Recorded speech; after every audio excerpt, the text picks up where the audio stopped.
What's happening, guys? We're doing a quick review here of Ruger's new LCP Max, their new pocket pistol chambered for 380 auto. And we say new, but it isn't really new. The Max is simply the most recent version of their LCP pistol, which I believe was released back in 2001.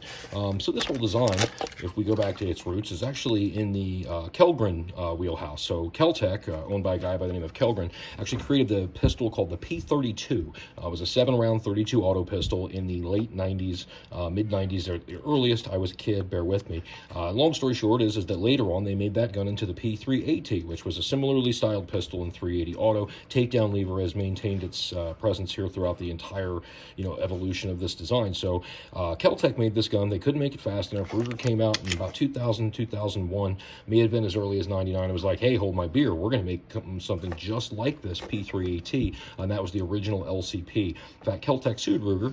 I believe they had some manner of lawsuit there, though I'm not familiar with the details. Long to short, back to the review.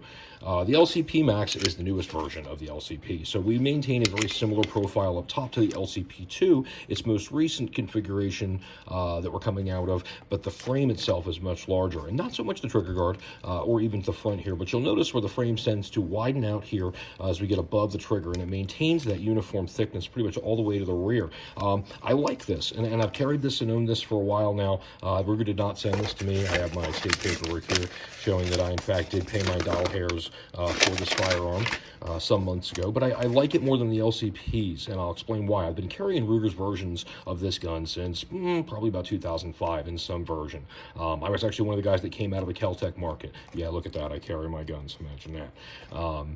But anyways, this is my favorite thus far, and here's why. We'll get down into the technical details. So obviously, the most direct benefit is that we are going from a 6-round gun, or at most 7 if you have the extended mag in the original LCP 1 and 2, to a 10-round factory flush mag. This is what comes with the gun.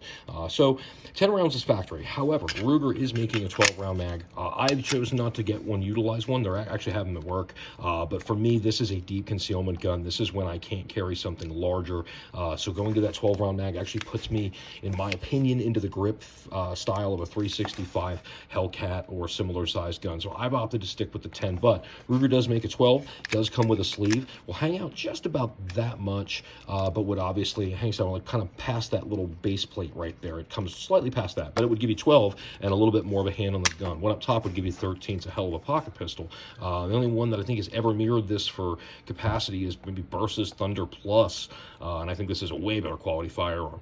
Anyways, so big pickups that we get from the original LCP 1-2 are 2 gave us more functional sights than the 1. The Max takes them to the next level. So rear sight, and I'll try to get some autofocus going on here with the camera, is a serrated, dovetailed Novak style. So it's interesting, they've beveled it off here just to be smoother coming out of the pocket on the draw, but we are serrated to give us some, my eyes are horrible, guys, so it gives us just a little bit more contrast in between the front sight, which we'll get a little better sight on here, which, by the way, is a night sight. That is not working. Hold on. Boom. Angles. There we go. Front sight, and we had it.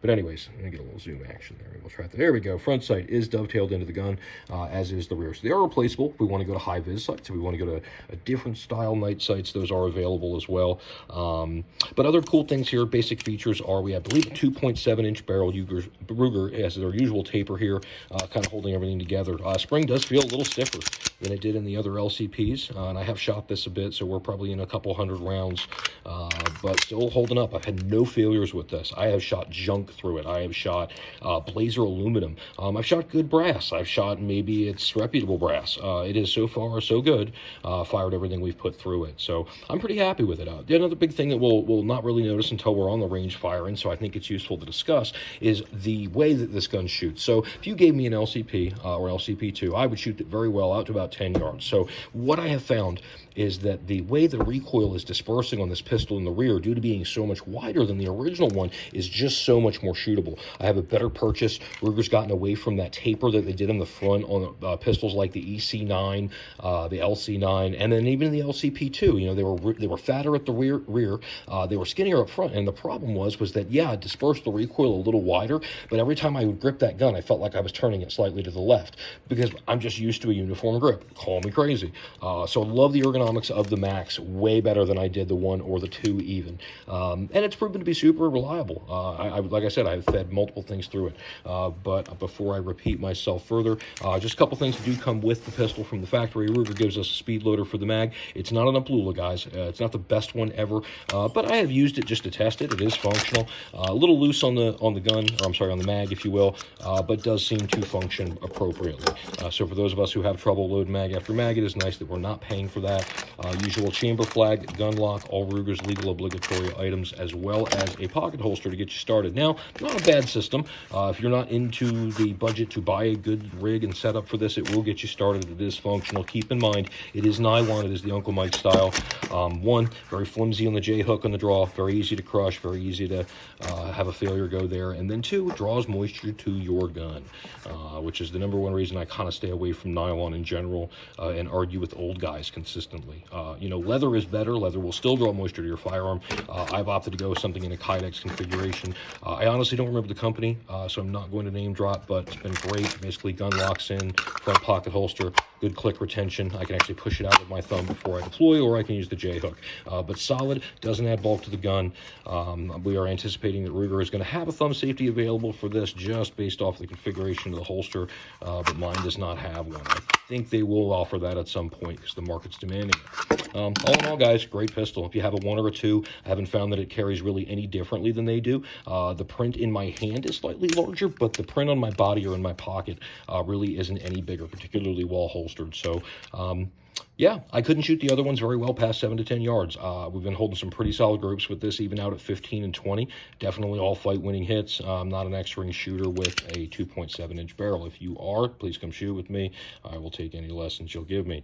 But yeah, fantastic pistol, guys. I really couldn't recommend it more highly. Are there other options out there? Yeah. Is it the only good option out there?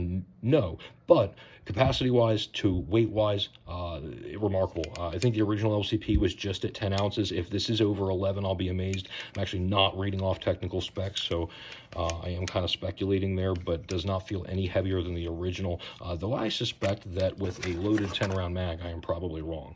If you guys want to shoot one, you can go to your local range. Most of them have them for rent at this point, or at least some variant of it, but they can be had online right now if you guys are shopping around. I forget what the MSRP is, but you can get them anywhere on gun.deals in the $325 to $375 range, depending on what deal you find.